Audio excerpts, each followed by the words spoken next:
Kevin Tessieux, et ça aussi, ça veut dire qu'il faut en tenir compte maintenant. Oui, c'est ça, c'est une nouvelle économie qui se met en place. C'est effectivement un territoire qui accueille des visiteurs pour faire découvrir du savoir-faire. Et à ce moment-là, il faut s'organiser parce que comme tout secteur, on a vu les ravages que peut faire le tourisme dans certains secteurs. Et le but du jeu, c'est de préserver aussi ce pourquoi les gens viennent. Les choses qu'ils vont voir. Hein. Donc ça, c'est très important de se dire qu'on accueille du monde, il faut préserver son territoire. C'est d'actualité, un jour où les gens viennent découvrir votre village. C'est ce qu'on a essayé de faire au mieux, préparer au mieux en tout cas, voilà, c'est sûr. Denis Thomas, voilà, quand les collectivités elles réfléchissent à comment on aménage le territoire, comment on fait ça, il faut y penser aussi ça, à cette nouvelle population qu'on fait venir finalement, mais il faut préparer le monde viticole à les accueillir. Absolument. On peut citer plusieurs exemples. Le premier, la route des Grands Crus. La route des Grands Crus qui façonne ces paysages magnifiques.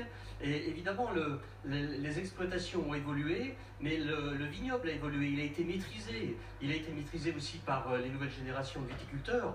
Mais l'œnotourisme, c'est aussi un vecteur de communication, c'est un vecteur aussi économique pour le territoire. Si je prends la véloroute Beaune-Centenay... Mais alors ça veut dire qu'il faut que les vignerons fassent attention à leur attitude, à leur position. Je vais y venir. Beaune-Centenay, la véloroute Beaune-Centenay, la voie des vignes, génère 1 euro du kilomètre. Il y a environ 60 000 vélos par an. Vous imaginez les retombées économiques.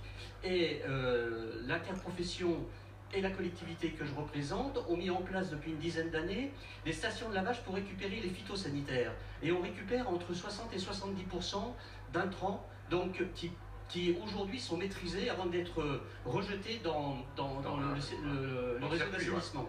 Donc c'est plutôt un engagement de la collectivité avec des budgets énormes.